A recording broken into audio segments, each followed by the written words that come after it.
Beijing on Friday imposed economic sanctions on executives at two American aerospace and defense firms, Boeing Defense and Raytheon, moves a foreign ministry spokeswoman said were retaliation for weapon sales to Taiwan. China firmly opposes and strongly condemns it. In order to safeguard China's sovereignty and security interests, the Chinese government has decided to sanction those who are involved in this sale of weapons. Chairman and CEO of Raytheon Technologies, Gregory Hayes, and Boeing Defense President and CEO Ted Colbert. The sanctions targeting Boeing Defense President and CEO Ted Colbert and Raytheon Technologies boss Gregory Hayes come after the U.S. State Department earlier this month approved the sale of systems made by the defense firms to Taiwan. The Pentagon announced the arms package after China ramped up military drills around Taiwan following a visit there in August by U.S. House of Representatives Speaker Nancy Pelosi, the highest-ranking U.S. official to travel to Taipei in years. Beijing considers the self-ruled island of Taiwan a wayward province it has vowed to bring under control by force if necessary. Taiwan rejects China's claims, saying only its people can decide their future, and vows to defend itself if attacked. Boeing, meanwhile, has other headaches in China. CEO Dave Calhoun on Thursday said the firm was tired of waiting on Beijing to allow it to deliver 737 MAX jets to Chinese customers. At an aviation event in Washington, he told reporters, quote, "I want to protect our customers in China, but you can't wait forever. You've got to move them, and there is a big market." The chief financial officer said the company plans to remarket jets intended to go to China. Boeing said that in July it had about 290 undelivered airplanes, and about half were designated for Chinese customers. Earlier this week, the China Times reported the Chinese-made C919 narrow-body jet would soon win certification from Beijing's regulator. Produced by state-owned plane maker Comac, the C919 is China's rival to the Boeing 737 MAX. Congratulations, Vanessa. The United Nations Children's Agency has named Ugandan climate activist Vanessa Nakate as a Goodwill Ambassador. Speaking at a press briefing on Thursday, 25-year-old Nakate described the appointment as a huge honor. In this new role, I commit to representing children everywhere, but especially those from the most affected areas. I will stand in for them where they don't have a seat yet, and also on the tables. And I will tell their stories to those who have the power to bring real change. Nakate began her climate action in 2019, having been inspired by Sweden's Greta Thunberg. She's since founded the Rise Up movement and addressed global climate summits. Last week, she traveled to northwest Kenya to see the impact of the Horn of Africa's worst drought in more than 40 years. 4 consecutive rainy seasons have failed in the last 2 years, killing crops and livestock and drying up water sources.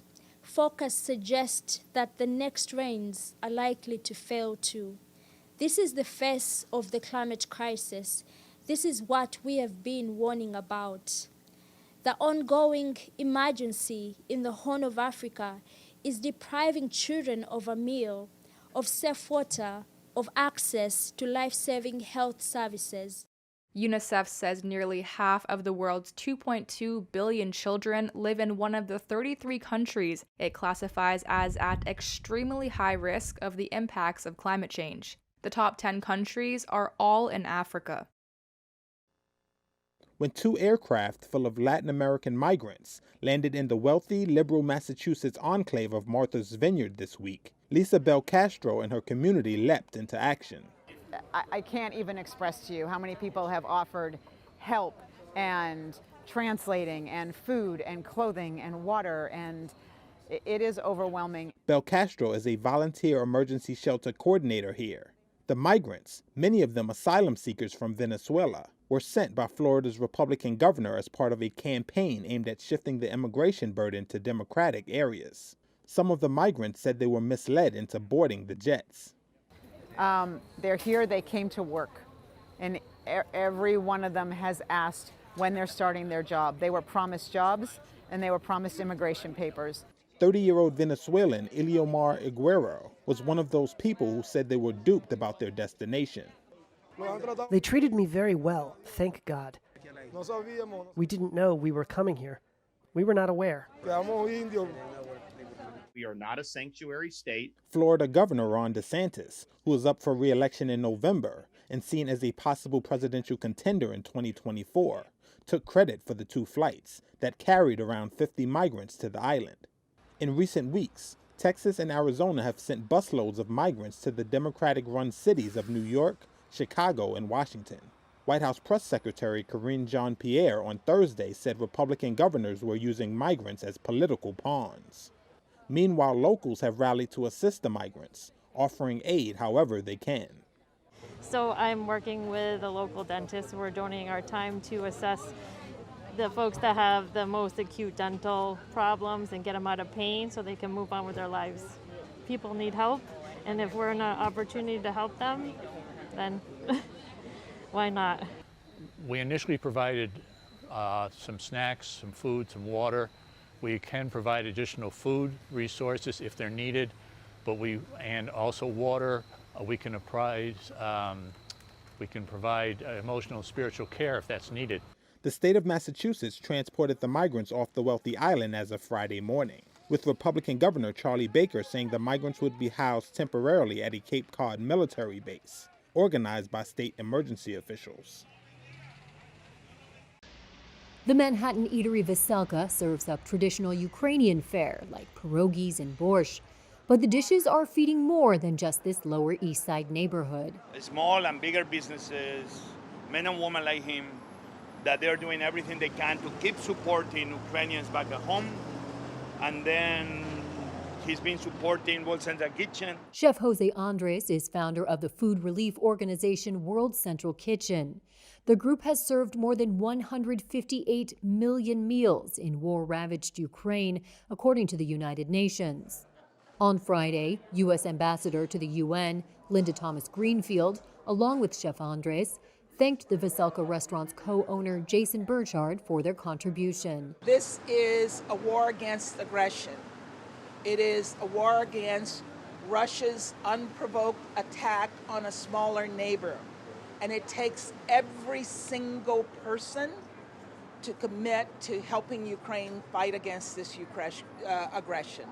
Since the start of the war in February, Veselka has been donating all sales of its borscht to Ukrainian relief efforts. We've raised almost $250,000. I mean, it's a drop in a bucket to what other organizations have, but we're very grateful for the community support. Andres said Ukraine's fight is everyone's fight. Everybody right now is one person. Everybody right now is one nation, fighting for freedom, fighting for liberty, fighting for democracy, not only on behalf of Ukrainians, but on behalf of all Americans, on behalf of all Europeans, on behalf of all the people of the world. Right now, the United Nations faces a crisis of confidence. It's a crisis of confidence that has been brought about by Russia's unprovoked war in Ukraine.